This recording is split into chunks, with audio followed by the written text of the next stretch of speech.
Exercise 9.1 question number 9 देखो read करके। Question में कहता है कि आपकी एक बिल्डिंग है और एक क्या है आपकी टावर है, तो दोनों के फुट से एक दूसरे के टॉप को देखना है। यहाँ पे फर्स्ट लाइन में उसने बोला है कि टॉप ऑफ द बिल्डिंग को देखना है, कहाँ से? टावर के फुट से, वो एंगल 30 बनता है। नेक्स्ट केस में किसको देखना है? बिल्डिंग के फुट से टावर के टॉप को देखना है, वहाँ पे एंगल कितना बनता है? 60 डिग्री। और टावर की हाइट दी हुई है 50 मीटर, तो हमें height of the building find करनी है। तो देखो, एक तरफ मैंने बिल्डिंग बनाई है आपकी ए बी, एक तरफ टावर है आपकी सी डी। बिल्डिंग के फुट से, बिल्डिंग का फुट बी हुआ, टावर के टॉप को देखा तो एंगल 60, और टावर का फुट क्या हुआ? सी। यहाँ से बिल्डिंग के टॉप को, ए पॉइंट को देखा तो एंगल 30 बना।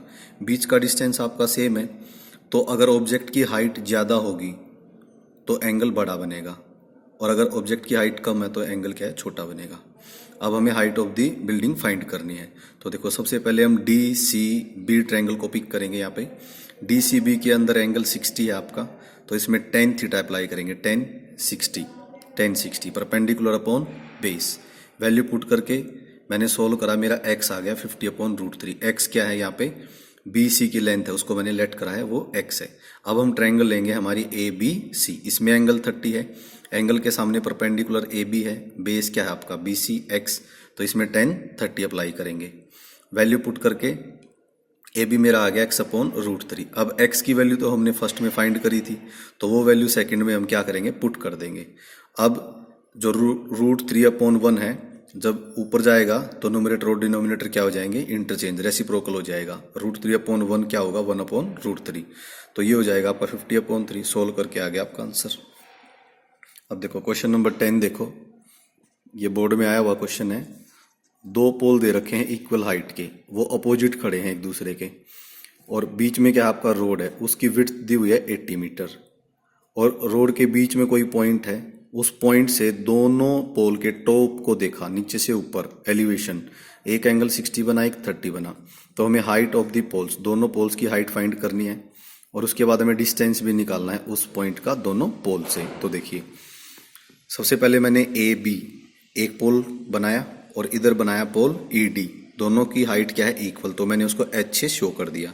दोनों के बीच का डिस्टेंस क्या है? 80।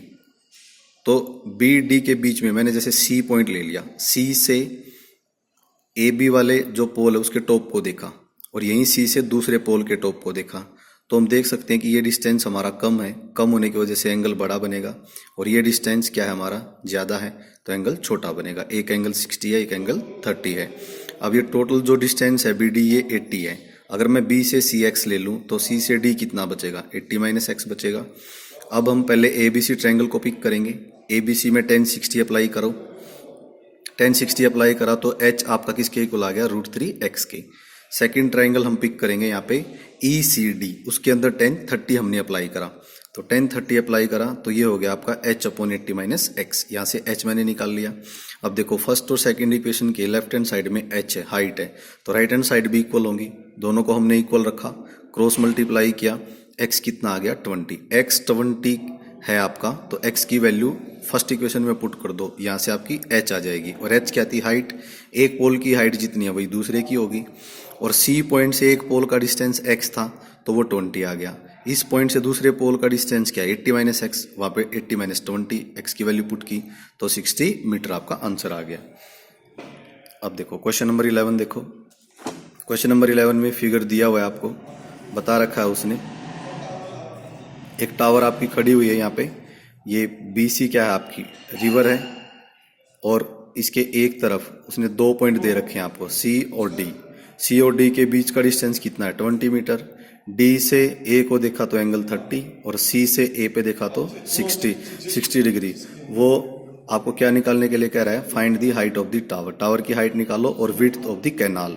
विड्थ ऑफ द कैनाल क्या है आपका? बी से सी है। तो देखो कैसे सोल्व करेंगे इसको। फिगर तो हमें दिया ही हुआ था, यही मैंने यहाँ पे शो किया। ए बी जो है आपकी टावर की हाइट, उसको मैंने एच ले लिया यहाँ पे, और बी से सी क्या है? विड्थ है कैनाल की, उसको मैंने एक्स ले लिया है। तो यहाँ पे दो राइट एंगल ट्रायंगल नजर आएंगे आपको। सबसे पहले हम छोटे वाली ट्रायंगल लेंगे ए बी और सी, उसमें tan 60 अप्लाई करेंगे। देखो ए बी सी में tan 60 perpendicular upon base, value put करके h निकाल लिया मैंने। अब जो सेकंड ट्रायंगल है आपकी राइट एंगल ट्रायंगल वो होगी ए बी और डी, ए बी और डी, उसमें एंगल 30 है तो टेन 30 अप्लाई करेंगे तो परपेंडिकुलर क्या बनेगा ए बी और बेस क्या बनेगा आपका बी डी, तो बेस आपका बी डी होगा, ये ध्यान रखना आप। यही मैंने यहाँ पे पुट करा है 10 30, परपेंडिकुलर एच है, बेस 20 प्लस एक्स है, यहाँ से भी मैंने एच निकाल लिया। फर्स्ट और सेकंड इक्वेशन से लेफ्ट हैंड साइड में एच है, राइट हैंड साइड भी इक्वल होंगी आपकी, सोल्व करके एक्स कितना आ गया 10। अब एक्स की वैल्यू फर्स्ट में पुट करूंगा तो मेरी हाइट आ जाएगी, ये हाइट ऑफ द टावर आ गई आपकी 10√3 और विड्थ ऑफ द रिवर उसको हमने लेट किया था एक्स, वो कितना आ गया 10 मीटर।